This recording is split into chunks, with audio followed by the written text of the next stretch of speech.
headphones. So I think everybody should be able to see us right now. Lily will tell us. Of Um, course she will. Hello, Lily. for those of you who are, hey Sophie, for those of you who are Prosecutor Podcast fans, we just got the note from Brett that said at 9:30 Eastern Time, 8:30 Central. They're going to be doing it live. So Allison and I will do our best to not, you know, speak like William Too Faulkner. long. No. Okay. Yeah. What did Oh, my dad sent me a funny one today. What was it about? It was about we were talking about oh, he's listening to the audible version of Ulysses. So three guys, about three Dubliners, right? Three guys, all just one day of their life and yeah. 734 pages. Wow. I'm gonna try not to do that. No, I think, it reminds me, I took a Western Civ class in college, and the professor, all he did was he was an elderly guy, so I respected him. He sat at his desk the whole time for 2.5 hours and just read from this Will Durant tome of Oh, all of it. Was a wonderful book, but all he did was read from the book. It was the whole class. That's all he did, was just read this book to us. And I'm like, I learned a lot. So right.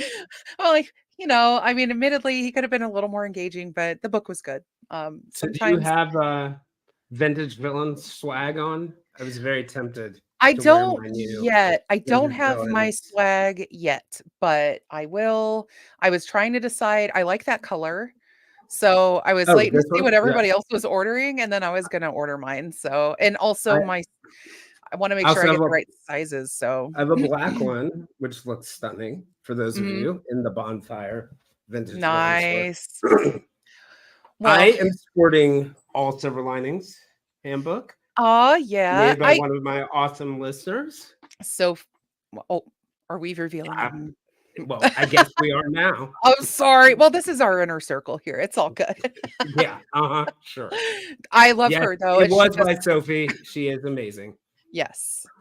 I wasn't sure. I'm like, "Oh, man, was I supposed to share the name of the artist? Oops." So, oh, look at her. She's laughing. Talented There she artist. is. It's There on the yeah. wall right there. I Yeah. tell everybody about it every bloody podcast I do that's live. So I love it. All right. Uh, Anywho, all right, anywho, guys. All right, are we ready? Are we ready to do the history thing? Okay. You guys be ready for Jason. Jason is on fire today with this topic.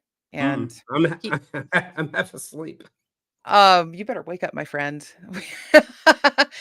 Oh my My half god. asleep is like everybody's else is wide awake Hi, Carly. Hey, though. everybody. I would see it. This is the problem. I see the chat, and I'm just gonna want to chat. All right. Well, that's okay. This is my first live. I don't know what I'm doing. All right. Hmm. Trust me, no one knows what they're doing.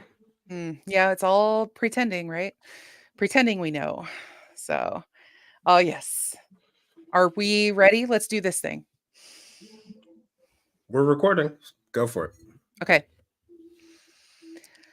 This week, I took my time machine back to the early 1800s and I found a very bad lady.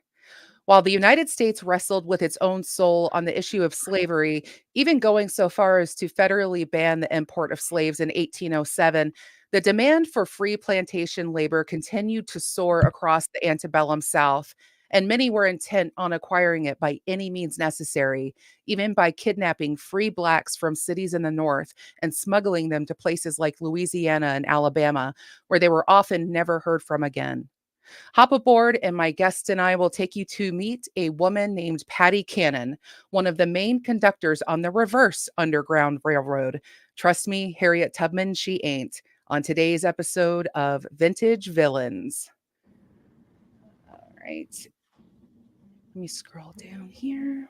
Go, This go, is the go. this is the great thing about being live, right? This is the part you guys don't see where we're like, oh shit. This is where I edit. Mm-hmm. Welcome to the Leave show, it in. everybody. Yeah. Welcome to the show, everybody. I'm Allison Dixon. And if you've been following the episodes in any order, you'll be fresh off the coverage my guest and friend, Jason Blair, and I did on one of the bigger heavy hitters in vintage villain history, John Wilkes Booth. And during that series, which naturally led to discussions of slavery, he brought my attention to someone a little lesser known in mainstream discussions of American history, but who is every bit as loathsome, if not more so. And today, the two of us are joining forces once again to tell you all about her. Patty Cannon and her gang of human smuggling and murdering outlaws spent more than 20 years roving the Delaware, Maryland, and Virginia countryside, kidnapping an estimated 10,000 free Black citizens and selling them to plantations across the South, and murdering the ones they couldn't sell. But before we get there, we need to do that vintage villains opening ritual and take a short trip on the Zeitgeist Zeppelin so you can get a snapshot of what things were like at the time Patty and her gang were terrorizing people. But because the events of today's episode span over more than a decade, I wanted to focus on a year that would do the most heavy lifting in terms of creating an underground market for slave trading. And that would be the year 1808, when a law passed by the US Congress the previous year banning the import of slaves went into effect on January 1st. It was literally called the Act Prohibiting Importation of Slaves, and Thomas Jefferson had called for its enactment during his 1806 State of the Union address. Since the late 1700s, a trend toward the total abolition of slavery really began to pick up steam. Lest anyone think slavery was just widely accepted as a given in this time, all of the original 13 colonies had already instituted some kind of ban by the time the federal law came around, though a couple of them, looking at you, South Carolina, had reversed that decision and were still bringing in boatloads of people from Africa. And I should note, the federal law did not prohibit the trade of domestic slaves, and that's where we start running into trouble that you'll be hearing about today. In March the same year, the United Kingdom had also banned slavery throughout its colonies, and they sent its Royal Navy to the west coast of Africa to enforce an abolitionist blockade there. So the tides were greatly turning against the practice the world over, but that did not mean everything was suddenly hunky dory for those who'd been stolen, bought, and sold. Oh, God, no. More on that in a few. Elsewhere in the world, though, humanity was at peak pugnacity. And if you're into colonialism and imperial ways of life, you're in luck. The English were still holding a grudge over their ass kicking in the American Revolution, and they were finding all sorts of ways to undermine our newly won independence. We'd be duking it out with them again in just a few years with the War of 1812, and this would become even more of a certainty with the election of James Madison, Thomas Jefferson's main constitutional bro, as president that November. This is also the year Portugal set up its colony in Brazil in order to escape the French, who'd taken their land. And speaking of France, Napoleon Bonaparte was also a very busy man. The phrase Napoleonic Wars is especially applicable to this time period, forcing King Ferdinand of Spain to abdicate the throne so Napoleon could give it to his brother, Joseph Bonaparte. This would effectively end a war that had been going on between Spain and England, because they would then need to join forces against Napoleon in what would be known as the Peninsula War. Meanwhile, Russia is at war with Finland. Denmark is at war with Sweden. Honestly, Europe was just this big old tangled cat's cradle of embattled kings at this time. But when you consider just how much money and resources these countries were rolling in when they started colonizing across the globe, the stakes became even higher to grow their empires and hold on to them. And that almost always, of course, means war. In other highly consequential discoveries, though, chemist Humphrey Davy became the first to isolate several elements we now take for granted, like sodium and potassium, as well as strontium, boron, and others, making himself the founding father of electrochemistry.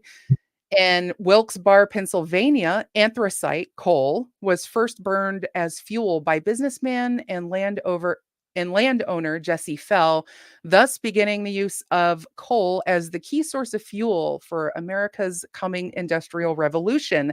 R.I.P. Planet Earth. And legendary composer Ludwig van Beethoven put on a marathon benefit concert in Vienna, where he gave the first public performances of what would become the key works by him, including Symphony Number 5, Dun, dun, dun, dun. That's all the singing I'm doing today. Symphony number 6, Piano Concerto number 4, and Choral Fantasy. And no, I am not singing those either. And a symphony is probably the best way to describe this period of time that Jason and I will be discussing today, not because it was pretty, in fact, far from it for a lot of people, but because there was so much going on. And in fact, it's playing a bit like the rehearsal for a much bigger piece. Much like you heard in my recent Balgunnis episode, where you saw what was happening in the world exactly a century later in 1908, we're in another similar prelude period here. In 1908, it was the brief respite before World War I. Here, it won't be long before the people of this time witness the rockets' red glare and the bombs bursting in air we all sing about at our sporting events. And that war will have a direct impact on the topic we're discussing today. So I hope you are all ready for some thick and fascinating American history. Jason Blair of the Silver Linings Handbook, my friend, is here again as promised, and he brought with him reams of knowledge on Patty Cannon, her stomping grounds, and so much more during this tumultuous period where we would soon discover as a nation what we were truly made of. If you're watching this on YouTube, he even put together some visual aids for you to check out later. So pop on to either the Silver Linings Handbook or Vintage Villains YouTube channels and check it out if you like. And if you're a Patreon member, hello, you're watching this live as we record it as we speak. So I cannot thank you all enough for your support and for joining tonight. And that's it. Let's jump into the Patty Cannon canon and get this show on the road. All righty. All All right. right. Where shall we start? Yeah, I mean, Yeah, so many Ja spots. Jason, I would love to start with you Okay. because, I mean, you co-hosted on my, John Wilkes Booth episodes, Mhm. and, f such a fantastic wealth of knowledge that you have just in the area that you were born and raised and have lived most of your life, where so many of these events took place, and you mentioned Patty Cannon to me in that first episode. I'd never heard of her. And when you told me what she had done, I was blown away. But I'm curious, sort of your background and what brought you to the knowledge. I've always been a history buff. Grew up in Maryland, right? Or grew up partially in Maryland, Texas, Georgia, Virginia, a bunch of places. But two of them being key, Maryland and Virginia here. And really, I have always been a history buff. I've been fascinated by history. I've been interested in it. My mom used to joke that the reason why I got C's in my history classes was I was like 30 years ahead of wherever the history class was. I didn't always get C's, but she did make that comment because I was constantly reading it and reading history books and fascinated, I think, in the idea of, I think something very early on in life, being able to see how we repeat our mistakes over and over again Yeah. really left me very interested in one sort of like what what mistakes exist in history that we're poised to repeat either because we don't know history or we're not able to translate it into the present. So, with that being somebody who grew up in Maryland, which a lot of people don't think of as a part of the South, but very much is, growing up in Maryland, growing up in Texas, growing up in Georgia, Civil War history and education around these things were always a sort of deep topic. And we've talked about the idea, you growing up in the Midwest probably didn't get as much Civil War stuff Right. as we did. So it was always a fascination. And now Patty Cannon in particular, I had, when I was younger, I had heard nursery rhymes and other stories about her. And I was really, as a local, as somebody who grew up in Maryland, went to the University of Maryland for college, kind of did a circle around the South and came back.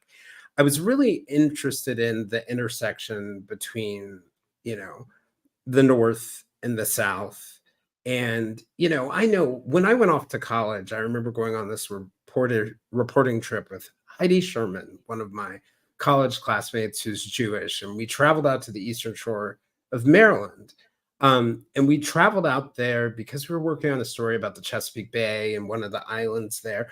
But as you move south on the Delmarva Peninsula, like things like the number of Confederate flags you start to see like rise, and It feels Yeah. very Southern. And we went into this one grocery store, and not grocery store, excuse me. It was a convenience store for a gas station. And it was just filled with Confederate memorabilia, Confederate shot glasses, Confederate flags, Confederate whatever. It was the most awkward moment, probably, for the two of us as a Jew and a black guy. But we got Yeah. our gas, we got out of there, and I bought a Confederate flag shot glass. Ah, So that's a power move, my I, friend. well, I just felt like it should be awkward for them, like it's awkward for me. Right. So I so the first place in my life that I really in the North ever saw sort of like that Confederate presence. And Maryland, my father grew up in the South Carolina, in the deep South, pre-civil rights movement, during the civil rights movement. First place he ever saw uh the Ku Klux Klan was in Maryland. Yeah. So I think a lot of people with our modern liberal Maryland have misconceptions about it. And then, so in the 90s, when I was in college, there was a show called Homicide: Life on the Streets, which I've been Ooh, rewatching recently.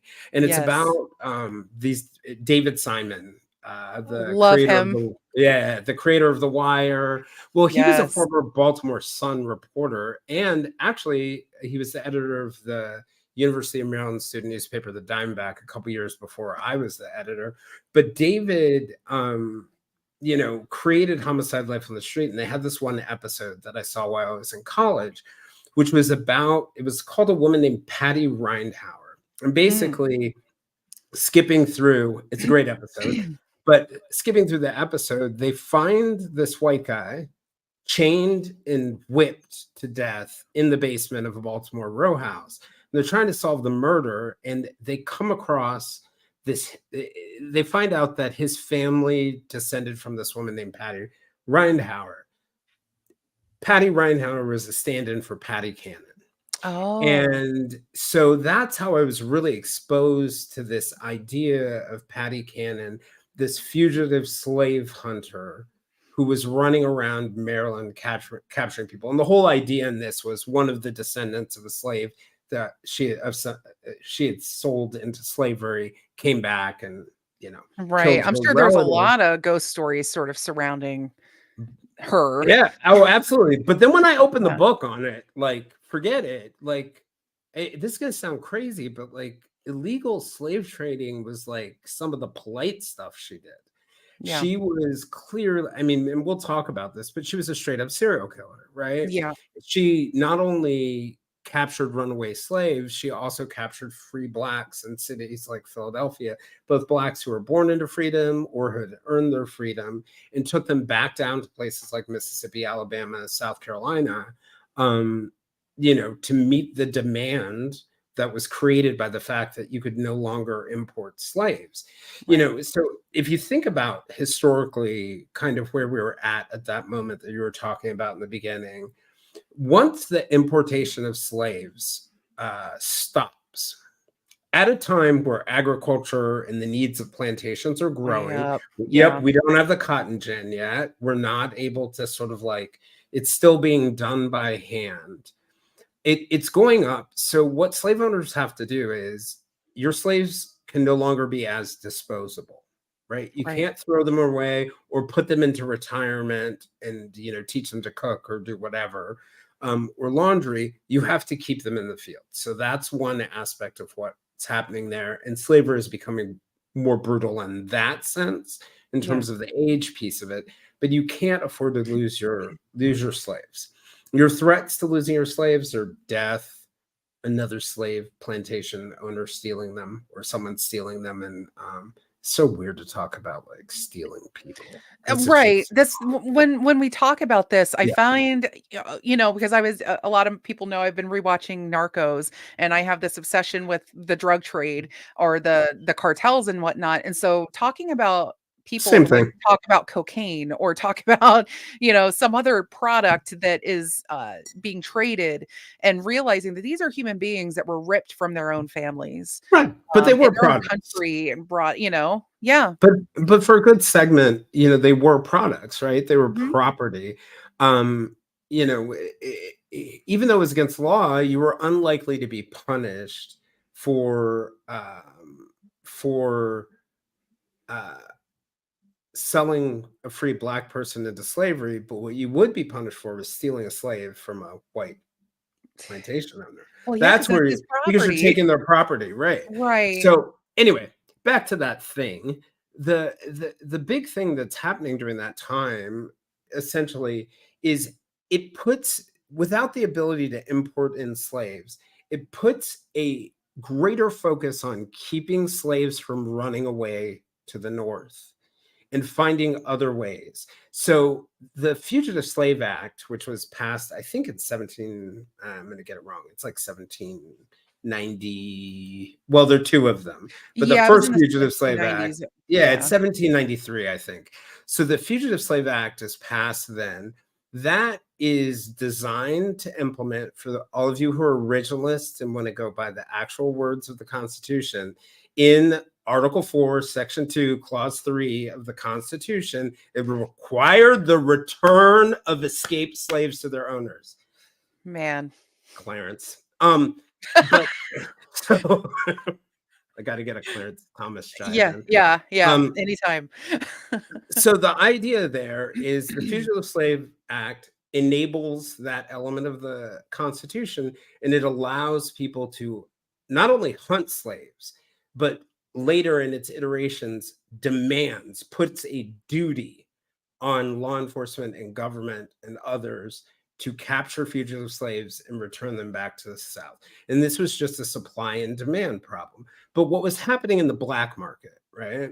In the black market, free blacks were being captured. And there's that great movie Stolen that came out. Was that a couple years ago? It talks about the free blacks who were captured and Yeah. sold into slavery. So that increases. And so Patty is a part of this licit and open hunting of runaway slaves, this illicit capturing of blacks. But what really makes Patty special is she was also killing slave traders who Yeah, she came up wanted their money, right? Well, that and was their the main slaves motive. And the and their slaves, 'cause slaves she and it's their sort of slaves. like when somebody, robs a trap house to get the Mhm. drugs that they then turn around and sell. She was in that Right. same trade. And you and I were talking about this last night when we were just going over notes and everything, is that this is that specific class of criminal, the kind of criminal that is up for the ultimate danger level. They're going after anybody and Absolutely. everybody to get what they want, and they tend to be much more brutal and cruel and impulsive and a lot of those other things that I think describe Patty and a lot of the accounts of her. Well, Um, and you're right, right? Like high risk taker, willingness to take risks. She was very charming and charismatic, highly manipulative, like straight mhm. out of the psychopath handbook.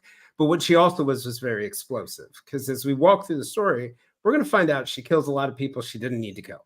She didn't need to kill them Yeah, for money. There are some people who believe that she killed one of her own daughters. She yeah, killed a number of children for crying. So some element of this, her desire or her lust for death, goes well beyond for financial sure. motives.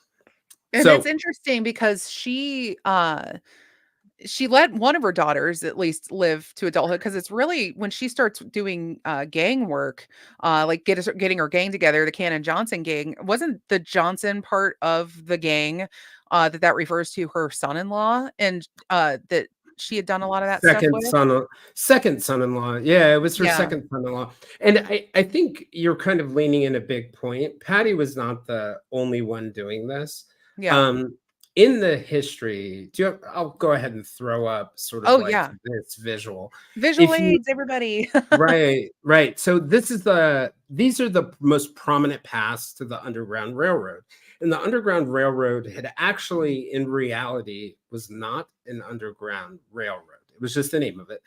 But it really started in the 1700s. And in that initial route, it was Mhm. from the South to Florida, essentially to Spain, to create avenues for escape.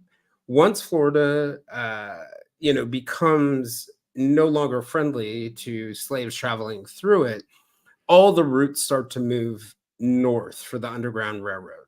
And it's most prominent, even though it existed in the 1700s, most prominent between 1810 and 1865. Toward the tail end, famous people like Harriet Tubman are a part of it, and other things along that line.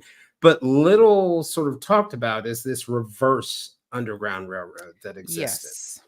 Yes. And Yes. on this map, we're just really highlighting the main routes that Patty took. Mhm. And what's really instructive about it is she's operating in the border state territory and has some unique advantages based on where she is. So, Yes. for those of us who are on YouTube, you can see this. And for those of you who aren't, you can go grab a map of Maryland, Delaware, and Virginia and take a look at it. But on the highlighted counties that you see on there are what's known as the Delmarva Peninsula. So it's a peninsula that's essentially between, on one side, the Atlantic Ocean and the Delaware River up north, and the other side, the Chesapeake Bay and the Potomac River. You could argue tail end, but it's really the Chesapeake Bay. And so the blue counties to the west are the Maryland counties. The green counties are the Delaware counties. And the orange counties to the south are two counties in Virginia. Where Patty operated was essentially on the border of three counties, two in Maryland, one in Delaware. And one of the things that her particular gang used was being able to hop from county to county to county. But one thing I want to flag for you, Allison, you mentioned her son-in-law, Joe Johnson. Yes. And this is generally where they operated, right? So the Mason-Dixon line is at the top of Maryland. A lot of people don't know the Mason-Dixon line turns down and separates Maryland and Delaware, then goes out. Yeah. But you mentioned Joe, but it wasn't really Joe where, a lot of sort of historians have debated, do we overemphasize Patty because of her gender and the fact that seems strange or different? Was it really Joe Johnson, her son-in-law, who was leading it? But in reality, Patty was robbing people and capturing slaves before Joe Johnson ever married her daughter. She was doing it with his previous husband before his untimely death. Yes. Oh, yeah, Rel- his untimely death, wasn't that a possible poisoning? There was yeah, some yeah, speculation that she might have killed her first husband. Yeah. yeah. Well, there's her first husband. Then Yeah. there's her daughter's first Oh, her husband. daughter's first husband. That's right. Mhm. That's right. Yeah, Okay. there's lots of death in this story. Lot So quite a bit. yeah, a lot of death in the story. So it's just one of the things you have to keep in mind too about Maryland and Delaware is, Maryland was a slave state. Delaware was a slave state, but it had started to fall out of favor, right? But this border that we're used to, or at least that I'm used to, between Delaware and Maryland, even though it looks like a straight line, there was enormous debate during the time. Going back to Charles Calvert, Lord Baltimore, and William Penn, who was in charge of the colonial colony, the border of Maryland and Delaware was ambiguous. There's one instance in the late 1790s where a sheriff from Dorset County, Maryland, crosses over into what other people said was Delaware to collect some taxes, starts a shootout, he gets killed.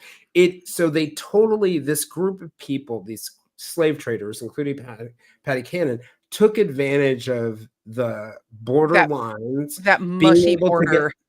like Israel Keys, right? Like you Yeah. kill a person in one state, kidnap them in one state, kill them in the other, bury them in the other, right? Right. Same thing. Every time people would sort of come onto them, they would just hop the border and travel. And this is well before we had any sort of federal law enforcement apparatus. So these things going on in early America that sort of, when the borders aren't fully set and there's still that whole thing being worked out, I imagine just had to be a bit of a nightmare from a jurisdictional perspective and a law enforcement perspective because, well, was there any real, I mean, there were sheriffs and there were Yes. local police, but I mean, nobody Oh, directly there was enforcing law. Oh no, as there we'll was law see. I mean, enforcement, but there was, yeah. there was. But I mean, But well, they were there to catch. it had Go ahead. The collect runaway taxes and slaves. catch slaves. Yeah, right. Yes. That's what they did. Yeah.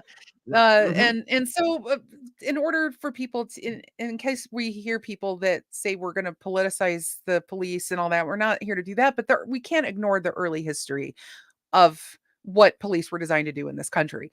Yeah. And it's such a complicated thing to even talk about because we already know slavery is abhorrent. They knew it was abhorrent back then. That's where they're trying to abolish this stuff. And it's just interesting to see sort of the people that I'm losing track of my thought here. I love Mhm. being live. This is awesome. Yeah. No, it's the same thing. We just cut it out. No, I mean, yeah, we'll cut it out. This is why you guys get to sit and watch the raw, and They whenever it love comes out later, they love this part. this will all be cut out. But I mean, it's just Well, I we think can't let that stuff go.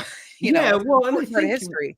we're getting at the point. This is one thing you'll get constant debate about this, and I caution people when they take the perspective that, oh, it was just their way of life, Yes, yes. or it Mhm. was a different time in history and we've progressed so much. Like, do your history. If you Yeah. go back to the 1780s, 1790s, 1800s, there are a ton of people who are super progressive on slavery, more progressive than Lincoln was, more progressive than we are Mhm. on it. And I mean, The Quakers. on yes, the Quakers Shout as an out to the example. Quakers. But even as we'll see in this story, there's some people in the deep South who are very much against it. And I So wanted I was to good.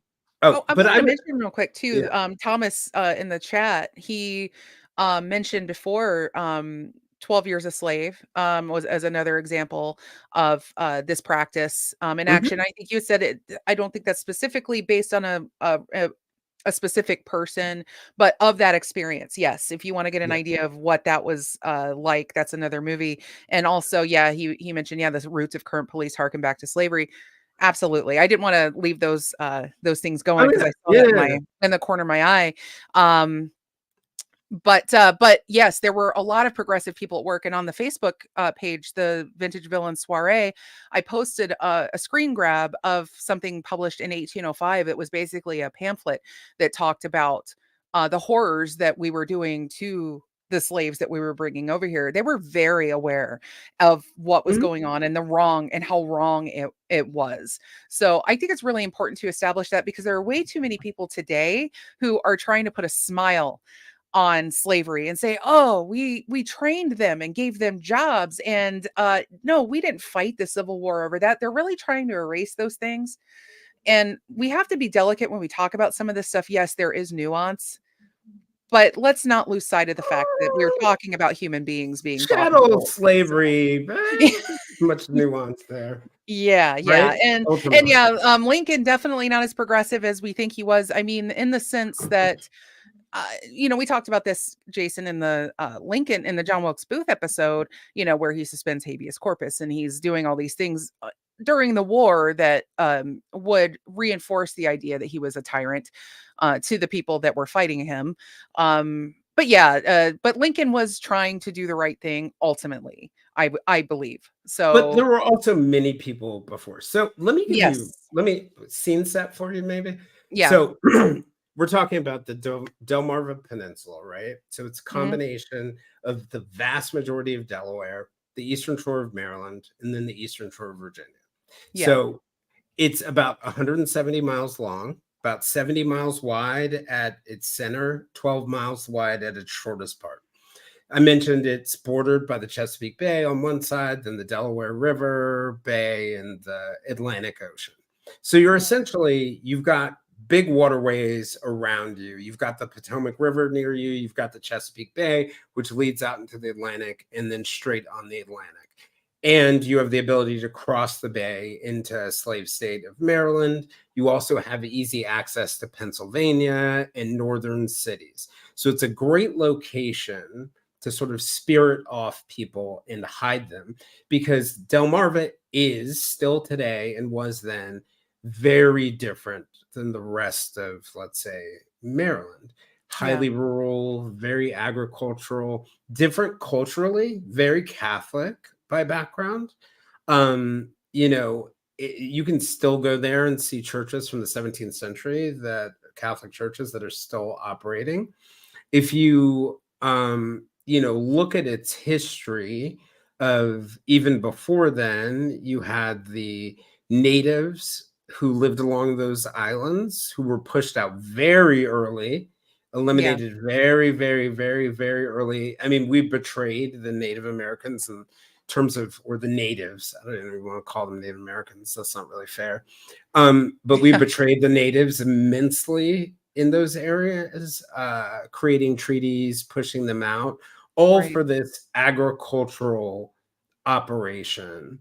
And so you're in, and I think it's hard to imagine this, a highly rural, highly agricultural, great spot for transportation that's Yeah. also lawless because of its border. It's like a criminal's heaven, It right? it really Like, is and they wouldn't have to go too far south. Like, they would be able to kidnap these people, put them on a boat. Would they float them all the way down, or would they meet people along the way? I mean, what was the chain of custody looking like in terms of well, so grabbing and it was different, but once Joe Johnson became a part of it, they would actually sell them themselves. He would Okay. literally go on trips, sell them along the way himself, not hand them off to other traders. And that was just really a profit margin thing. And the gang was big enough, it had at different points 30 to 50 people. That's a group of people going down to sell slaves wasn't going to stop their ability to operate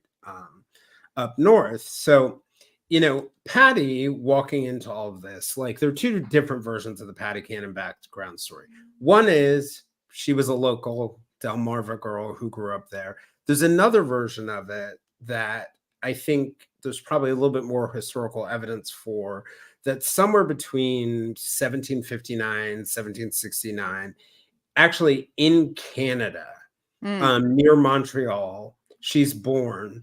And her family, the story behind her family getting here is that actually her father, L.P. Hanley, was actually from a wealthy family in England. He married somebody that they didn't want, or his father didn't want him to marry, disowned him. He goes to Canada. And as the story goes, their family gets involved in smuggling along what they call the North Country, which is northern Vermont, northern New Hampshire, and then the Montreal area. Long story short, Mr. Hamley, untimely execution after he killed somebody who was going to supposedly turn him in Oh, for crimes he was committing. Right? It's a family trait here. I was gonna say Um, this is a great family tree so far. yeah, I'm telling you, man. We're Hey, establishing. at least they're on brand, right? They're staying on brand, Yeah. because also Patty's brother was executed for horse stealing later. So yeah, the family's really on brand. Um, Wow. But so imagine this, poor Miss Hanley, right? She's lost her husband. She's got a house full of sons and daughters that she needs to now take care of. And so what she did was she turned a house into a hostel. And what they said was essentially that it was a house for people who were coming up to get away from um, the warm southern weather, but also a house of pleasure. I see. So, it served both roles, at least according to the version of the history that's probably most solid. I had read that she had done Patty had attempted to do some brothel type work, but her personality kind of didn't fit.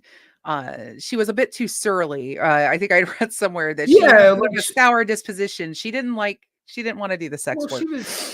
she was witty. She was a smart ass. She was Yeah, yeah. all the historical records suggest that she probably would have been really good at running a brothel, not so much Right. Well, that was the being. thing. She had that aspiration, I think, to be a madam, but I think Well, you have to kind of work your way up the yeah, but I chain, you know? think her mom was kind of doing that. Her mom was Yeah. kind of doing that because what her mom was doing is, as wealthy men came to the house, she would try to convince them to marry her daughters. And Ah, as the story goes, Jesse Cannon, a Delaware wheelwright, and those are the people who make or repair wooden wheels, comes up to visit the area, gets sick, and is bedridden. So Mrs. Hanley has Patty take care of him every day. And supposedly, what they said about Mrs. Hanley, I love this quote, that she exercised over the minds of men. Convinced him to marry, I love that quote, marry Patty and take her down to Delaware. Mhm. So, you know, if you're sort of thinking of like the origin of this, it's sort of like a little bit of a shotgun forced marriage. Mhm. Um, and but willingly wants to go with him. Patty moves down to Delaware, Maryland border to essentially Delaware. Her husband, Jesse, starts what was known as the Cannon Ferry, which still runs today. It's called the Woodland Ferry. They changed the name because they thought it was bad branding to have it named after a serial killer. I Yeah, mean, I here guess. or there. I mean, like, right, exactly. Right. So they go back to Delaware. They have at least one daughter. They're believed to have had two more children, right? But Right. then, so the way they describe Jesse, agreeable dude, large, attractive man, really loved her wit, the fact that she was charismatic, that she danced, that she was into music. But then, so they establish the ferry, but then Jesse dies, right? And Yeah. so what the neighbors report is that Jesse and Patty had started to fight each other, and Jesse's health then rapidly declined, right? Yes.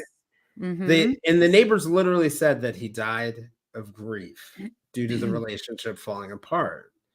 But years That could later, to a priest, Patty would confess to have poisoned him. So, Yeah, yeah, the cat Patty went on a bit of a confession spree, which, yeah, we'll get to in the end there, but I find that there are a lot of figures that we see throughout history and true crime and whatnot that love to hear themselves talk, and, so once they start to get in that sort of mythologizing, self-narrative kinda thing, H. Holmes was known to, which is why you don't wanna believe many historical accounts of what H. Holmes did because most of it came from his own mouth. But, yes. now I wanted to ask you too, your sources that you, read for this, um, the entailed hat, Uh-huh. was one. It's a fictional account of it by a guy named Yeah. Hal Roth. Yeah. Yeah, there are a few, and so finding details on Patty is a interesting, uh, dive. It does require to really get into some actual hard book reading, from what it sounds like, because Yeah. The the best online accounts kind of vary, you know? Yeah, the best, yes. I mean, part of the problem is that the story became prominent and, you know, it became prominent through a pamphlet that was written where they didn't use the real names. Like they called Patty Lucretia Cannon, they called Jesse Alonzo, but it was a very, somewhat hyperbolic, maybe not as hyperbolic as people thought, but there is a second book that's really key. It's sort of like the gold standard for Patty Cannon research, and it's called The Monster's Handsome Face. Yeah. And it's because people said that Patty had a handsome face. The paintings of her out there are a couple that I've seen that they are depictions of her that are from these fictional accounts. They're a little creepy. There aren't any real portraits of her, that we were able to uncover, quite, but the handsome description was the one that I kept seeing pop up, that she wasn't exactly like she didn't look like a monster, but I I often wonder, like, who would play her in a movie? I've been as I've been doing the research on this, but anyway, um, the what I find interesting too is that a lot of these historical accounts being fiction, it sort of reminds me, if we're thinking of a contemporary equivalent, people were writing about crimes back then, sort of the way like penny dreadfuls or some of Mhm. these Yep. blown up accounts, and it's almost like watching these days like a investigation discovery kind of true crime show with a lot of bad reenactments. That's sort of Yeah. the modern day Yeah. equivalent of what was available back then. They would write them, yes, exactly. They would write them like the sort of half fictionalized documentaries that we do on true crime, sort of like grabbing the most salacious details, the best rumors. Hmm. So, but Yeah. in recent years, a number of historians have really tried to like slice as much as they can, um, between the sort of fact and fiction of it. Yeah. But one of the things that happens after the untimely death of Patty's husband, you alluded to this before, we talked to about it before. One of the daughters marries a man named Henry Brereton. Hmm. And he was supposedly the one who introduced them, although some accounts suggest Patty was already doing it before him, to the illegal slave trading. Yes. So there's here or there, um, which one was responsible for sort of starting it, but it's very clear that Brereton and Patty are working together, in slave trading by the time her daughter has the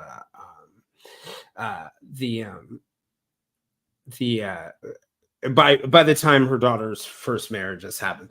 And one of the real interesting things that I spent time researching, Allison, was this idea of like, was it really weird for a woman to be involved in the illegal slave trade? And what I found was that the answer was no. Richard Bell, who's a historian, had made the point that the illegal slave trade after 1808 and the ban on the importation of slaves gave women a real opportunity to sort of leverage familial and other relationships, with sort of like all sorts of people to sort of break out on their own and have some independence and control as men were doing other jobs Right. that were more official. So what you find during this period, and we were talking about Marie Delphine, uh, Oh, Madame Right. Lalaurie. Yeah, Madame Yeah. Lalaurie. A lot of women during the time were interacting a lot with slaves, whether it was from the illegal slave trade or it was like actually managing the slaves. And you can tell her story, but she was essentially a New Orleans socialite who was a serial killer, Yes. who tortured and murdered a unknown number of slaves in her house. But people call Patty the northern version of her, although I think it might be backwards. I think Yeah. that And it's really sad. This is kind of a messed up way to put it, but I think too, maybe part of this is that when you're talking about like or when you look at the time, like the social hierarchy of the time, I think women found a foothold in doing stuff like this to slaves because it was almost like women could finally be like, wow, there's somebody actually below me on the social ladder that I can abuse. And then it just becomes this sort of like, I don't know. I think there might have been a little bit of something like that going on where there's certain type of powerful, rich women, just like men, who find that, hey, I can get my jollies here hurting other people. If you're already inclined to being a violent, murderous criminal type, Mhm. it's just really funny. Like, yeah, women finally had a chance to be the murdering people, the murdering violent criminals that their husbands were. Yeah, So right. Yeah, right. it's kind It's of like, messed up, but well, it it's is, like the same thing that during World War II, as all the men went off to war, it opened up jobs in factories for women. Same thing. Yeah, yeah. Just serial killer style.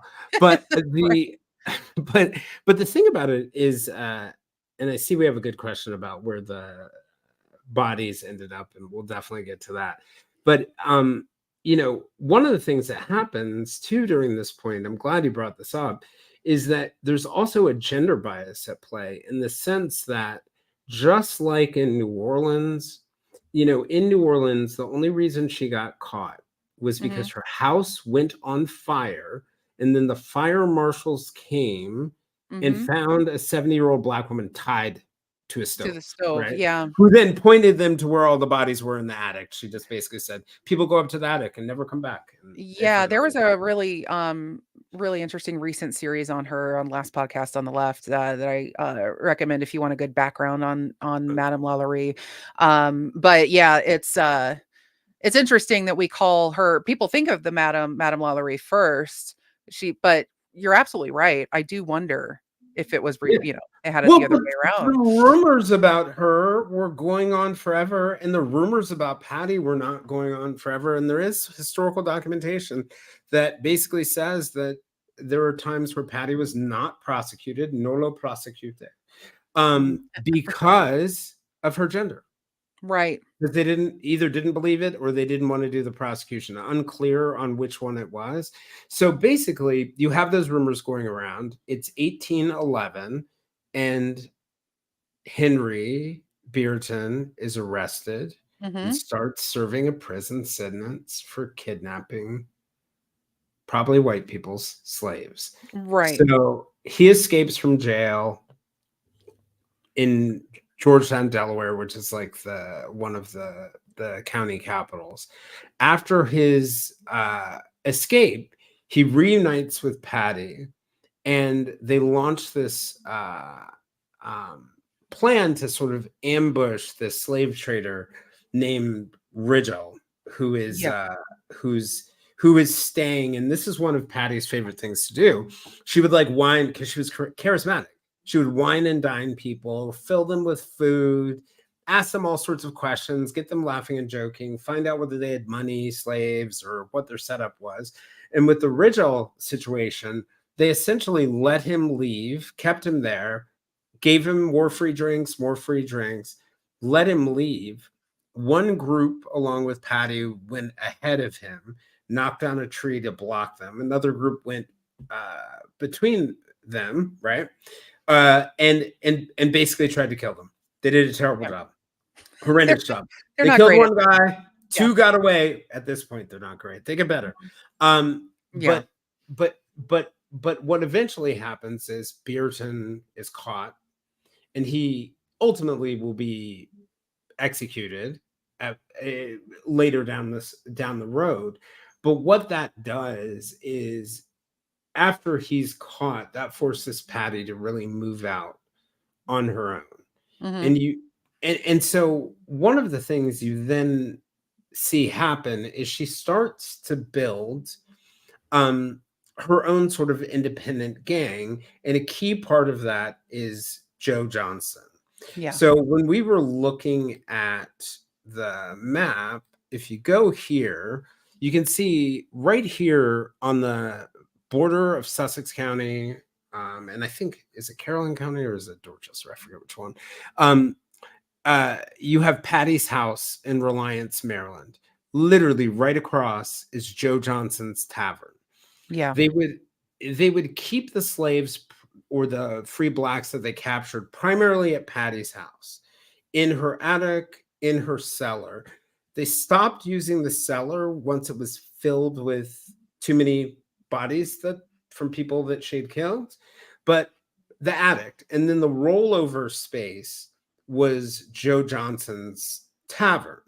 Now, the tavern's main purpose was to sort of wine and dine the slave traders to try and ambush them, but its attic was also used to store slaves. Because when you're talking about 3 to 10,000 slaves over a 20-year period, you are running a factory. You are running a Right. factory. So they are in Patty's house, in Joe's house, and then they would frog march them from Joe Johnson's house or from Patty's house down to what's in the middle of the map in front of us, which is the location of Cannon's Ferry, now Woodland Ferry, and they would take them down the Nanticoke River out to the Chesapeake Bay. And one of the things that they would do is they'd have to frog march them all day, right? So what do you do with the slaves that you've left before the ship has gone down the ferry? There was an island outside of where the ferry was, and they would tie the free black slaves, whoever they captured, to the trees there. And that's when they would do their survey. And their survey was figuring out is this person sellable? Is this person going to be problematic somehow? And according to the history, if they found that they would be problematic on some level, they would either throw them in the river or kill them and put them in a building called Cannon Hall that was there. Mm. At the same time, Patty also could not stand the sound of children crying. And so one of the real famous pictures of her that was in that magazine, which I think I have it up here? I don't think I have it here, but it's on the cover, is of her holding a black child in front of a fire. Well, Yeah. apparently that child had been screaming, and she grabbed the child, she walked it to the fireplace, scorched the child in front of the fire. It was mortal Yeah. wound to the Right. point where it burned her own hand, Wow. and then buried that child in the cellar. And that wasn't the only child that she killed, and Yeah, it because they wasn't the found only one that she killed several. over crying. Yeah, they found a couple of dead children on her property. See what I'm saying? There's more than profit going on here. Oh, absolutely. She just seemed like someone who was an opportunistic killer. If she could kill someone, she would kill them. If they inconvenienced her, unless they could make her money, that was the Mhm. only real path. Now I wanted to ask. Now I mentioned the War of 1812 sort of being a factor in this earlier, and I see it here in the notes as well. So we're not going to discuss the entire War of 1812, obviously, but the conditions of that war were such that the Americans and our native allies basically went back to battle against Great Britain, And their essentially. native allies. And their native Both. allies, Yeah. yes. Mhm. It was a very interesting conflict, um, but what it essentially did was it opened up even more of a pathway, right, for Patty and her gang to, get the free blacks and the slaves down to the Carolinas and the Deep South. Is that correct? Yeah, and a big part of it, if you think about it, it's their geography, right? During the War of 1812, if we jump back and take a look at, let's say, this slide, if you look at the Delmarva Peninsula, and if at the Virginia part that's sticking out, the British would send ships up the Chesapeake Bay. They would stop those ships and require everyone to prove they were American, an American citizen. Yes. If you were a slave or you were someone who was not American citizen, they would free you. And this is a part of their harassment. Yeah. But they stopped at the mouth of the Nanticoke River. So that allowed Patty's group to bring people down by the river, either go through the bay or break further down on the peninsula or cross over into Maryland. So I that see. river and the fact that the British did not go up the river also gave her a competitive market advantage. Oh, yeah. Yeah, and speaking of that market, I was really fascinated by the economics of this situation because when they banned the import of Africans for slavery, um, the remainder, what tends to happen, obviously, whenever you ban an import, is it makes what's here go up in value, starts costing more, and so the price of a slave back then was $1,000, and that currency worth about $22,500 today. Yeah. That's still kind of disgusting in terms of like that's all a human life is worth is $22,500. Ugh, anyway, but I'd pay people $22,500 to stay away from me. That yeah, person would be my there slave. is But there is that. There is that. But I find it really interesting though, because there were other states, right, that weren't they kind of like South Carolina was still trying to bring people in um yeah, on there on were the other fly states, and right? So yeah. there were states that tried to break it, but you also have to remember the Louisiana Purchase, right? Oh, yes, yes. So New Orleans was exempted for a while from the ban on imports, the slaves. So they were still able to bring in slaves. It was done illegally, but you have I think the thing to realize about the War of 1812, obviously this is going on illegally, quote unquote. That gave the British an opportunity to harass the Americans Yeah. about it. It allowed them to free slaves, right? But I think an important thing to look at it is if I'm Britain and I'm competing against a country that has enormous agricultural and other resources, that has a free labor force, it's going to Yeah. be harder to beat them. So if I can free that labor force. See, this was the thing that I was wondering, and one thing I wanted to ask you Oh, during the you're research wondering was, whether the am I being British were cynical? being noble? Am I being cynical here? Are that when I noticed that Great Britain had abolished slavery in the same year, I was like, wait, are they trying to offer competitive packages? Like, who is your better leader here, the Queen or the King? I'm sorry, Well, but or look, I mean, you have to look at it like look at what's happening in Haiti and the Caribbean and other spots mm, like that, right? You right? essentially have in the Caribbean slave revolts happening, and people are Mhm. captured by those on islands, and Yes, and the British start to have much less land that they can cultivate using slavery. So slavery becomes less to their advantage, and right. it's highly to the Americans' advantage. So if you're competing with the Americans, there's a great advantage to slavery going out of favor. You're not going to beat them one for one anymore. Right. So Right. That is yeah. very interesting. Um, and so with all this going on, then of course, and this again, this happened, this is all taking place over about 20 years. Is that right? Is about Mhm. how active long Patty was active for.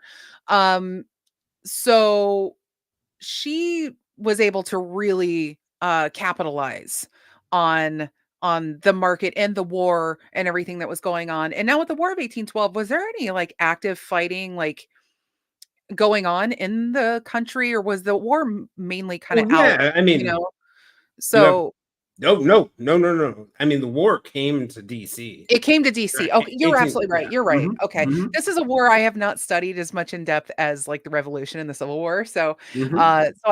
I've been trying to backfill a couple knowledge gaps on this one. Um So as we've been going. So The White House was burned by the yeah, British in that's right. 1812 by going up the The Potomac. the original Mhm. White House, that's right. It did Yeah. burn in the War of 1812. Um so the reverse underground railroad that they were doing, that was what stayed active for a long time, but they were doing other gang activities as well, right? Because like you said, they were killing other slave dealers. They were kidnapping people and bringing them south, but they were also getting them from Philadelphia. And that's who I wanted to New kind of bring in, Jersey, New Jersey. Yeah. Philadelphia. Because Yeah. because you had mentioned, Henry Brereton was, he was kidnapping other people's slaves, right? Yeah. Yeah, He yeah. was going on to other people's plantations and stealing their slaves, which is Or incredibly their homes dangerous. if it wasn't as yeah, yeah, yeah. Right, and not just kidnapping free people, but I mean that, and not just robbing slave traders who were transporting slaves, but also just going onto the plantations and taking slaves.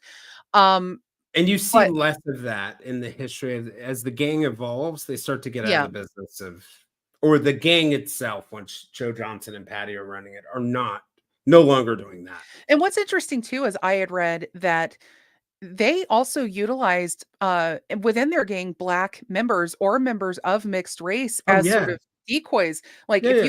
if you wanna put somebody you're trying to kidnap at ease and you have Black people in your gang, then they're gonna not maybe not feel like they're as much in danger, but that was part There's of the yeah, so lore. that's definitely a part of it, right? Like, you're trying to lure people into kidnapping. It helps to have people who can tell you of great jobs or opportunities or whatever it is.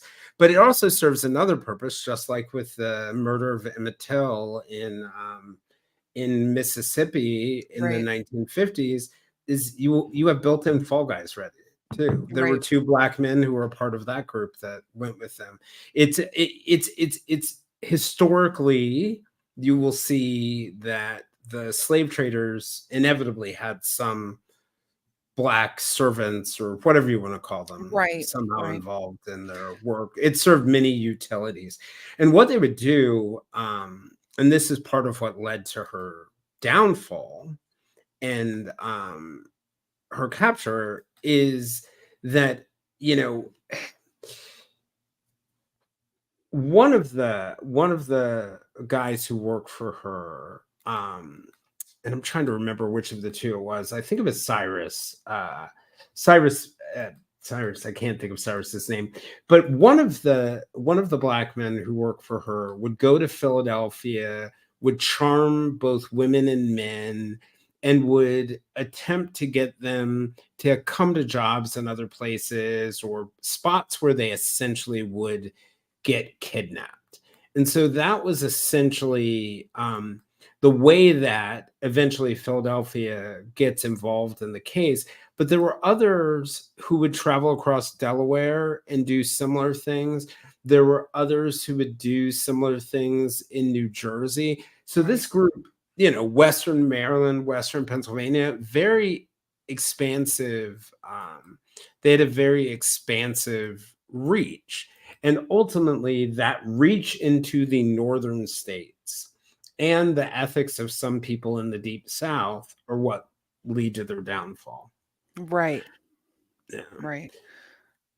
It's just incredible, what they, were able to get away with, is going through a lot of the sort of, gang activities that you had, written down. You'd mentioned the child in the fireplace, and then there were travelers that would come to the tavern. I think you mentioned one that she had, stabbed him in the heart with a dagger, and other people had walked into the house during the killing, and she caught up with them and threw him on a table that had dishes on it, covered him in the tablecloth and thrust him into a chest in the room, then called accomplices who robbed him and took his body on a small boat into the river. So Yep. this is just but one night hanging out with Example. Patty Cannon. This is Ye- what happens. Yeah, there was one that she allowed to board a slave trader board in her house, and Mhm. there was a secret passage.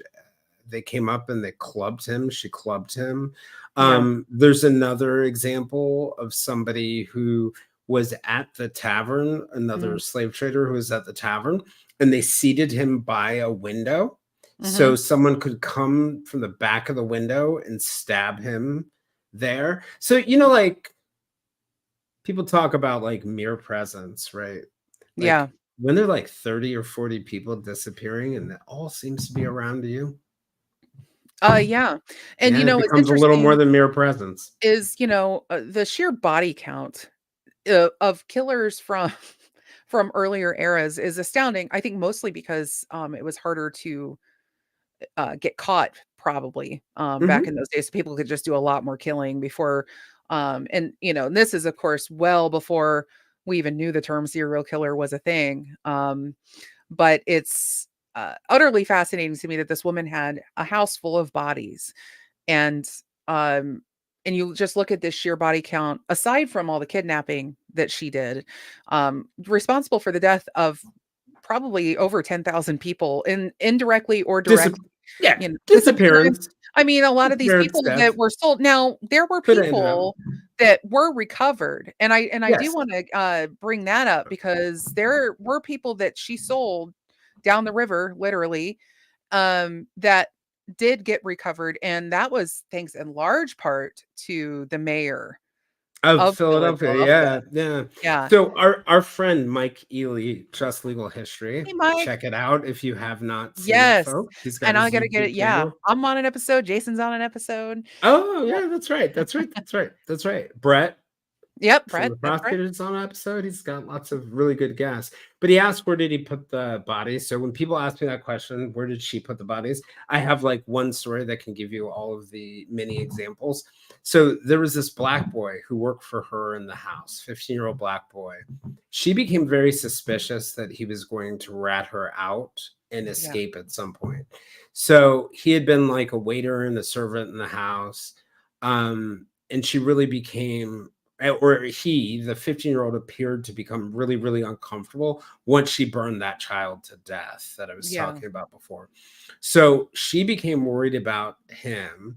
So the gang basically went after him, beat him with a large shovel, right? Then Mhm. Patty took him alive, locked him in the cellar where she kept most of the dead bodies before they were transported out. Um, it also had skeletons of children that she had murdered down there. Left him there for 2 days and 2 nights with no food and water. Then she came down and she asked him. She wanted to check to see if he was still alive. Brought him a little bit of food, then asked him whether he'd inform on her. He pointed out all the other stuff and said, of course, he would. And then she took a stone, beat him to death, buried him in the garden. So the answer to your question is in the cellar itself, skeletons. In the garden out back, there were bodies, and then another field there were bodies in. When she ultimately gets arrested later in the story, there were 20, I think, 21 people Mhm. chained up in the tavern, ready for transport. And then there were several, many, many, many, many bodies and a couple of people at her house. So, Yeah. anyway, Yeah. I just Um, wanted to get that. and yes, if you're curious, about how it smelled, it was probably terrible. I mean, you think about these houses full of bodies and whatnot. I think that there are people that just, I think if you're into killing that much, I don't I don't know that you necessarily notice or care. Maybe you like it. Maybe you just like being I'll let you cannibalistic. know when I start my next career. I for one would like to keep it clean. Um, but there were it just feels like an almost hopeless kind of situation, right? Because her victims are still largely not considered real victims at this point in time. These are Yeah. slaves or black people that don't matter to the white population. So nobody's going to take it seriously. This is how people have gotten away with serial murder for millennia. Yeah. Going Targeting after populations. people, sex workers, nobody cares about them either, right? So countless But times in something history, you something know. was changing, though. You Yes. have to, like, as She much pissed off the as wrong people. You do something well, long enough, you're gonna piss off enough people or the wrong person. although also some of it is the economic incentives, right? Mhm, So something mhm. was changing with the economics. As much as I like to beat up America, because I really do. If you want to get into a boxing match with me, tell me about this great country that we live in. I Listen, mean, I wanna look, I wanna get in that fight too, I man. love it. Let's do it. Yeah, we can duke it out. So, but part of what was changing, right, as you have more free blacks in the North, and slavery is no longer a part of what's happening in the North, they start becoming vital parts to the industrial economy.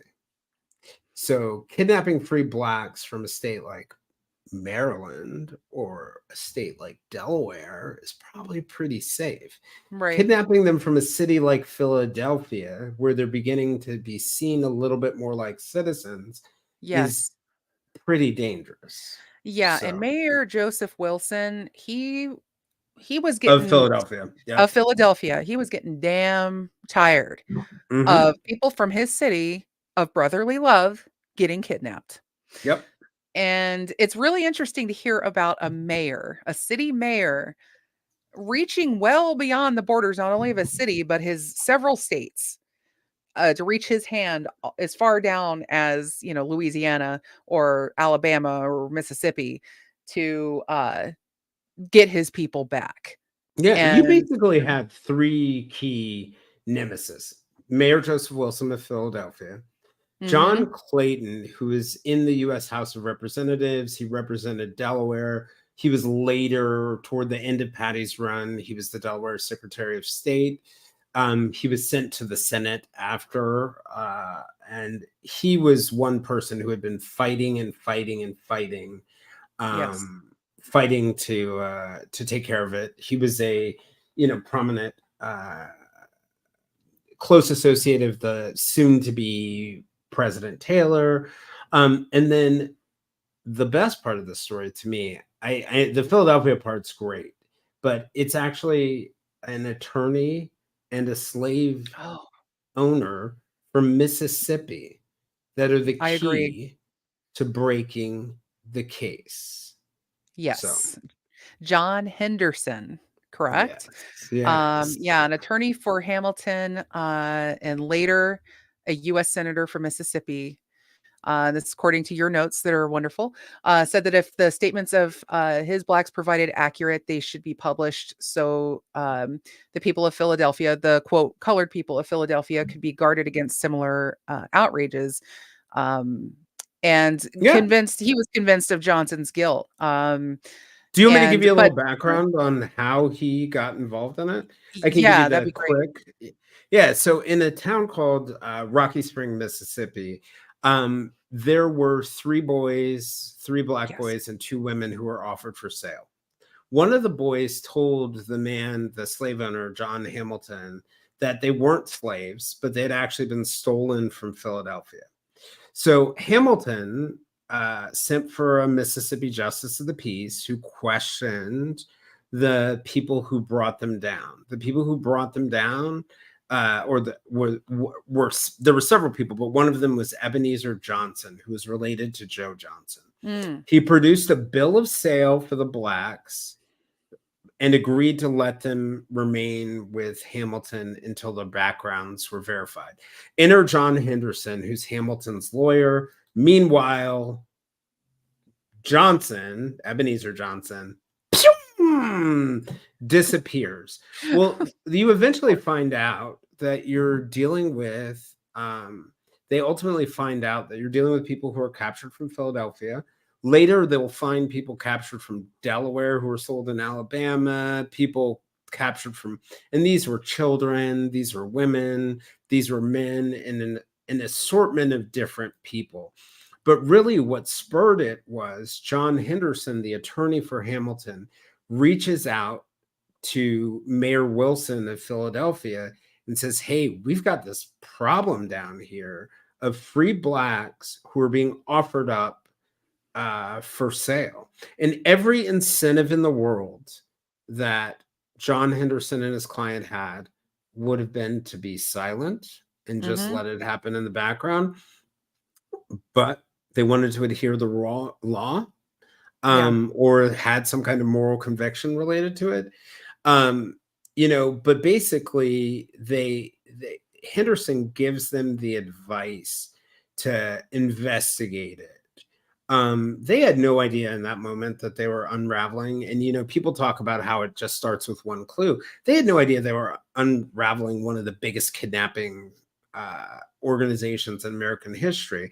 And so Wilson follows his advice, which eventually connects him with Delaware's Attorney General, James Rogers, and also John Clayton, who, and the Attorney General of Delaware had tried previously to bring Patty to justice, because Patty had been arrested previously with Joe Johnson, and she had been released.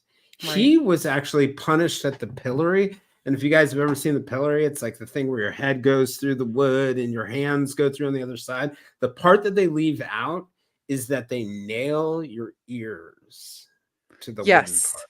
The little soft part of your ears. So Joe, like, you can still see it in the newspaper where Joe was put against the pillory. And this was over a kidnapping, put against the pillory from like 10 to 4 on a day. Patty was initially charged with it, but the charges were dropped against her and others. So they're kind of onto her, right? Like, they are onto her. But it really takes this guy, this slave owner with some kind of conscience in Mississippi, his attorney, and the mayor of Philadelphia to come together to finally get the resources that the Delaware Attorney General needs to bring this to justice. So at the time she gets arrested, we're at 1821 is when she gets arrested with Johnson. Johnson is the only one punished. In 1824, so they think at this point Johnson's now out of the business, right? But in 1824, a black woman named Hannah McCoyley files a petition for freedom in Maryland against Johnson and another man. So they're like, why does this person have a free black person? So then in 1826, Johnson fakes leaving the area, right? But is still active. And so really it's the period of 1826 to 1829 Mhm. where Johnson is allegedly not there. Patty's in semi-retirement. There are all these stories, and there are these little newspaper clippings about her going to different Maryland homes where she's like entertaining the hostesses, telling gossip, amusing stories. She's supposedly in semi-retirement. But Right. eventually they find a number of records that suggest that they are still killing blacks. They're still moving slaves. And so, but what really causes it to unravel are a couple of different things. One of which was one of the people who were in Mississippi who was actually free was a woman from Elkton, Maryland, a black woman which is on the eastern shore, closer to the bay. And that caused the Maryland authorities to kind of go a little bit. So you have all these forces working against her and rumors spreading in the neighborhood. And so sort of the final thing is these forces are coming together and I love this, and you guys should take this at PSA if you think your neighbor has dead bodies in their house or something like that. The neighbors put together a group, right? And they It was basically, next door. It was yes, old-timey next door. the next door. And they pretend that they want to buy a part of the property, and they sneak on the property, and they basically convince one of her servants who's black, and they say they'll protect her if they let her down in the cellar, and they let her down in the cellar, and that ultimately leads to Patty's. Oh, Right. oh my God. Wow. Yeah, because then they were able to get If you see a something, say sheriff. something. A sheriff came out with a warrant and had about a dozen armed men, And this and, is, speaking of border, this is so crazy that it's like the Maryland sheriffs are on the Delaware property. The Delaware sheriffs are hitting the Maryland property. Nobody knows what's going on. it's a jurisdictional nightmare. I Yes, mean, yes, really, and absolutely. it still Mhm. can be in that part of the country, I think, especially if you just think, "Oh, this was in DC. DC is not a state. What are you doing?" Um, but I I know where I'm mean. going now if I need someone to disappear. Right, right. But, what's interesting is that amid all of this, they find all these people, they find all these bodies. She was only charged with 4 murders at the Yes. end of it. So, I mean, really in our system, I mean, 1 will usually get you put away for life or hanged, in this day and age, that we're talking about. But she and the gang were all tried and convicted and sentenced to execution. Um, but, Patty didn't go out quite so No, simply, did she? no, because Patty went out like in the same murdering way that she came in. Yeah, She basically started poisoning herself. That's what the historians believe. And she started poisoning herself, and like the way they started noticing something was wrong, like chunks of her hair were coming off, and then she started tearing her clothes off, and they had to replace them. And then she started biting anyone she could reach, yeah, and then she would get calm and be fine for a little while and become more composed. And in those composed moments, she started expressing remorse, right? yeah. And then she would go on one of her rages of madness again because she was probably poisoning herself again. And then back to remorse. In one of those remorse moments, she asked for a priest, and she confesses to 11 murders by her own hand and gives Mhm. accounts of them and says she's been the accessory to dozens of other murders, including the murder of one of her children, by who was 3 days old, Yeah, uh, by and then the poisoning of her husband, and killing two of her wealthy neighbors. yeah.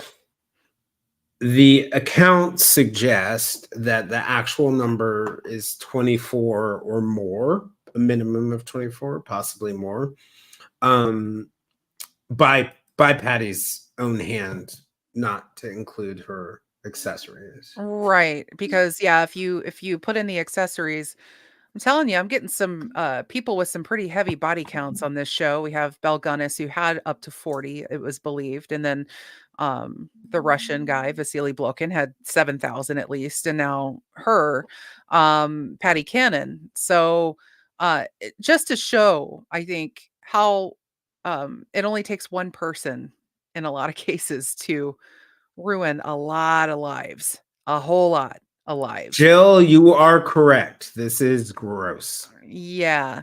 And Lily, you are correct. She was loca and evil. And Lily wanted to know, did she have any children with any of the slaves? Or, I don't know that we could know that Not that possibly, not but that we know that she had children with the slaves. She did have her own children. And that's actually an interesting point, that local rumors that were actually, in the other version of the story, the non-Canada version of the story, the local version is that she was part mulatto herself, yes. or part native herself. Now, there's some people who believe that those stories were made up to um, disassociate her from them, but the intermixing of races in the South, as you can imagine, particularly as you got into areas like Delaware and Maryland, was quite high. So, like, I don't think you can rule out the idea that there may have been some self-loathing thing going on, right? Yeah. Yeah.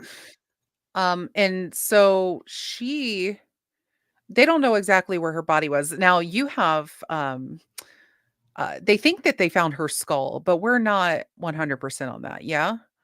Yeah, so Because, there are two versions of her skull. These are the most prominent one, the ones that were in the. They used to take it out for Halloween in at the Delaware archives. So, but in the picture on the right of the lady holding the skull and looking into it is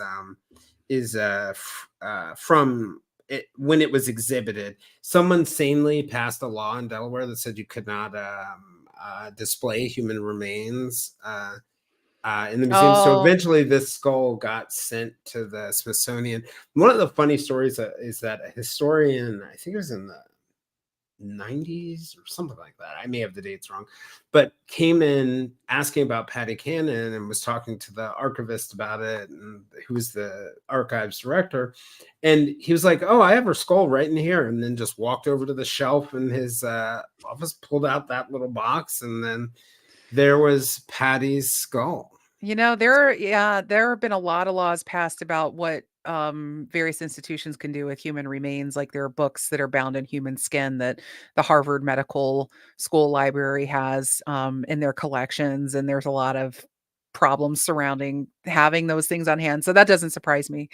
Um, Do we that have any future horror writers in the chat? Because Allison and I have a great horror book idea for you. Because if you go back here Oh to yeah, this picture, is Joe Johnson's Tavern, where they would like wine, dine, and stuff slaves.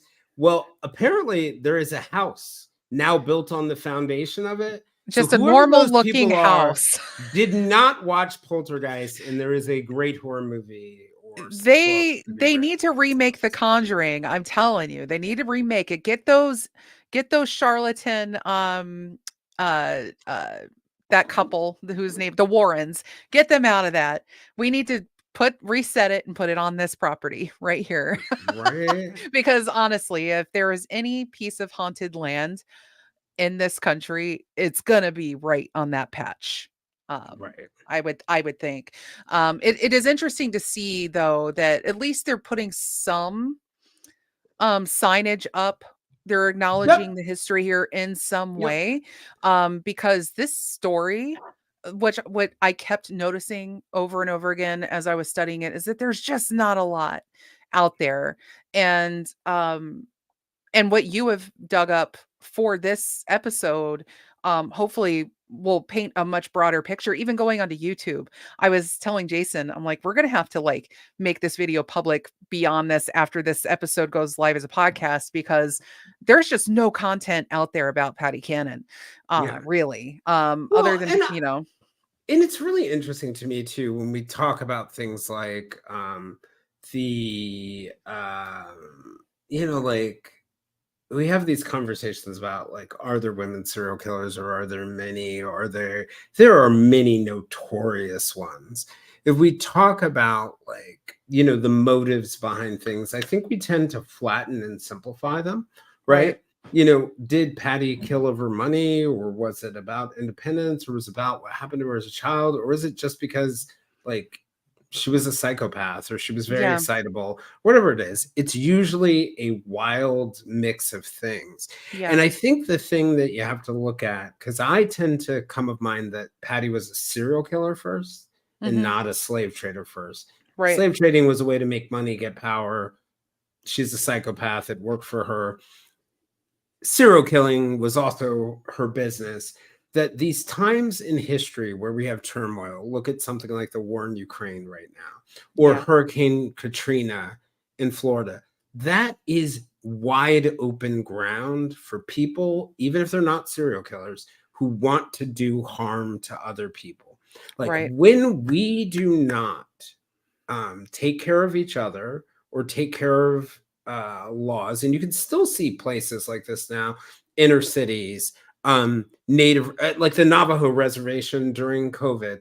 Those are wide open opportunities for people who want to do harm, whether it's killing or Right. something else, to do that harm. And I think there's an important lesson for us that persists into society today when we turn a blind eye to certain groups or populations, or Yes. look at some of these real politics things that we're doing in other countries, that we turn the blind eye. We're opening the door. I doubt there's many people, although there are probably some, who would listen to what they heard in this episode today and not find this horrendous.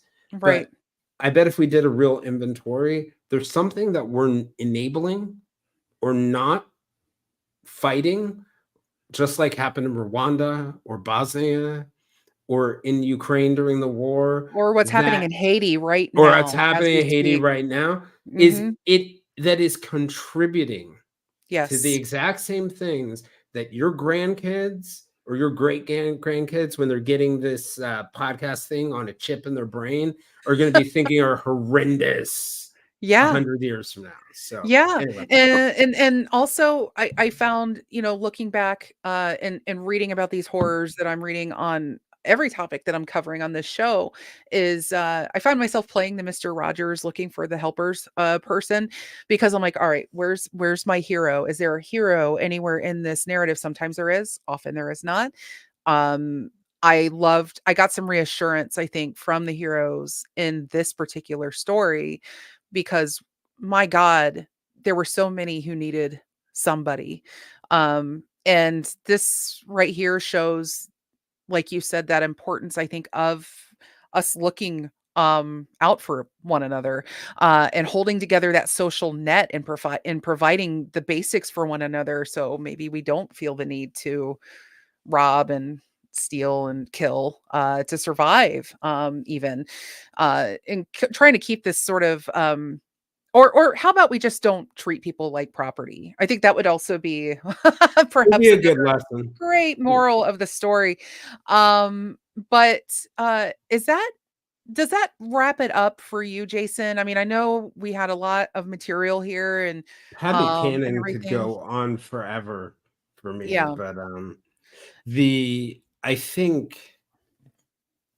I think in taking and looking back at some of these historical examples, it's fascinating, and that's one of the things I love about your podcast. But I would just encourage everyone to have a really broad aperture and Mhm. recognize that there are analogous things happening So much. today, whether it's in Russia or Canada or It's Mexico or all over wherever. the world, and if you think a border is going to prevent the chaos in one place from spilling over into another place, that's not gonna happen, and history has And borne my that my out. my border is the atmosphere. That Yes. little globe The is my border border. is exactly Mhm. between here and space. That is our And border. until they're aliens, and I will bring them in our border too. Well, until we find them or they find us. Although, I was listening to this really funny thing, this interview, and the guy was like, "Okay, if aliens did find us, why would they stop?" Yeah, yeah. No, I liked Michio Kaku is one of my favorite astrophysicists, and the way when he talks about sometimes about how other civilizations would view us anyway.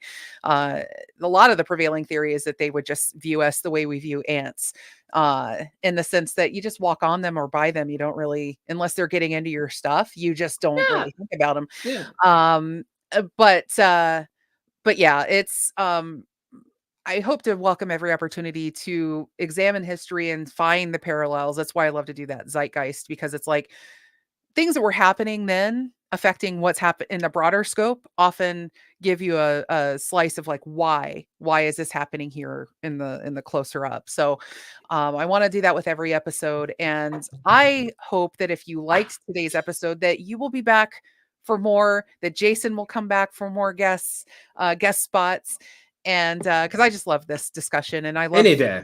the knowledge that you have to share on this topic has been hugely valuable to me, and I know it'll be very valuable to my listeners.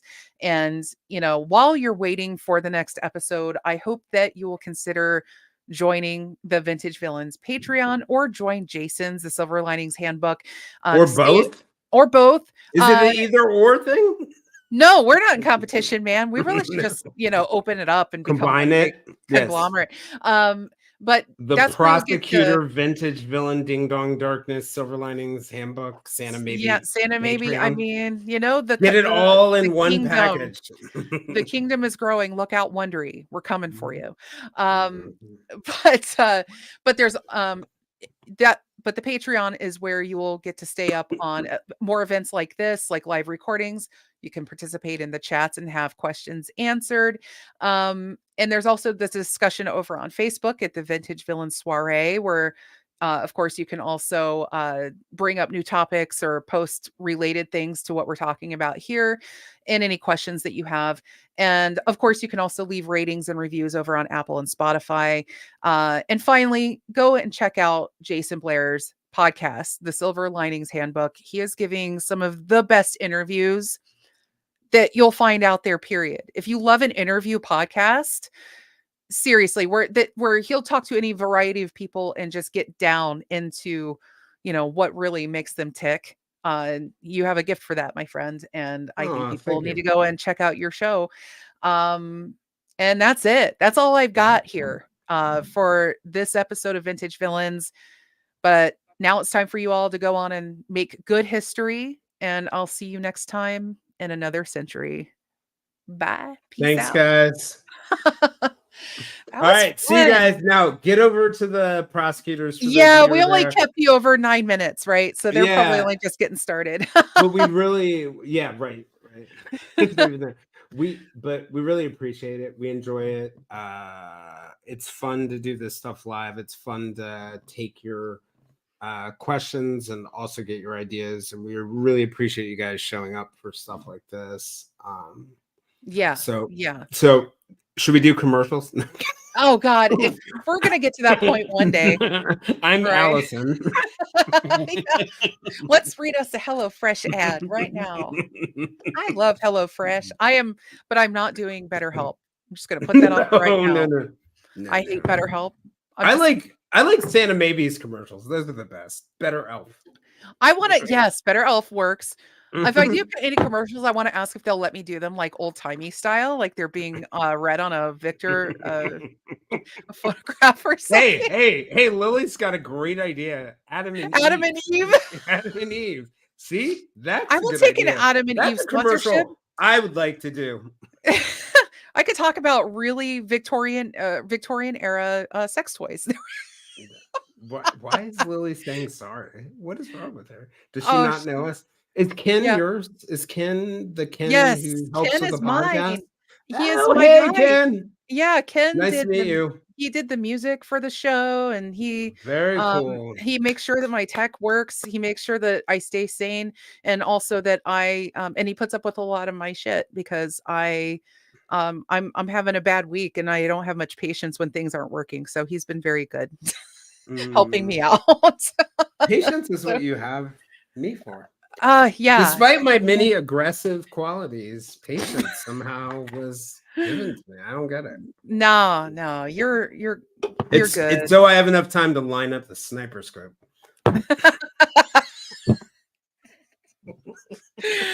Uh, which car are we taking? No right? No match casualties. Yes, exactly. Which car are we Uh, taking? No, seriously, I called a friend today. I was joking with him. I was like, "You ready to go wheels up?" He was like, "Where are we flying?" He's not like, "What's going on? How can I help you?" He's like, "Oh, it's a Blair thing. I'm game." Those are the friends you need. You can be like, and "Wheels up, dude!" At fucking LaGuardia Airport in 1 hour. yes, The yeah. words "Where are we going?" does not come out. Oh, LaGuardia. I have such great memories of LaGuardia actually when I went to New York and right before my book release, Mhm. I was flying back home and the lady I sat next to getting on my plane, she lives It's gonna in be like the Dayton. first She came effing good I was memory from LaGuardia I've ever I heard. was telling her, like, I just happened to bring up, "Yeah, I have a book coming out tomorrow."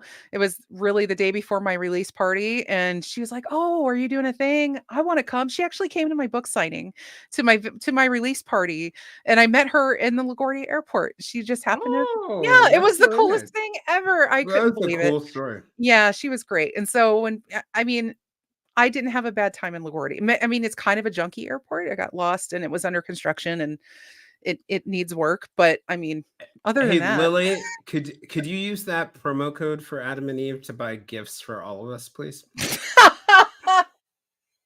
Just whatever you think we want. I can't Just believe take your she's best over guess. here. Wait, have Brett and Ellis done an Adam and Eve ad yet? No, Oh no. god, could you imagine? She's just coming up with They need to do one to fuel the rumors, continue to fuel the rumors that they're really a, secret couple. yeah, instead of cigars for CrimeCon, Adam and Eve party favors. Yes. Yeah. Add those to the gift Just for bags. the record, Allison, I'm still recording. This will not be on the, podcast episode, No, so it won't be. this is the benefit of having, Patreon access to the live feed, yeah. Absolutely. Anyway, Um, speaking of After which, hours. Alright, go play with Brett and people, Alice. we will let you go. Hang out with our Alright. friends Brett and Alice. I will see you there eventually. Sophie, Lily, please play my role of talking smack to any crazy thing someone says in the chat Mhm. until I can be there. Oh, yeah, All right. the Be enforcers good, will guys. Alright, take care. Take Bye. care.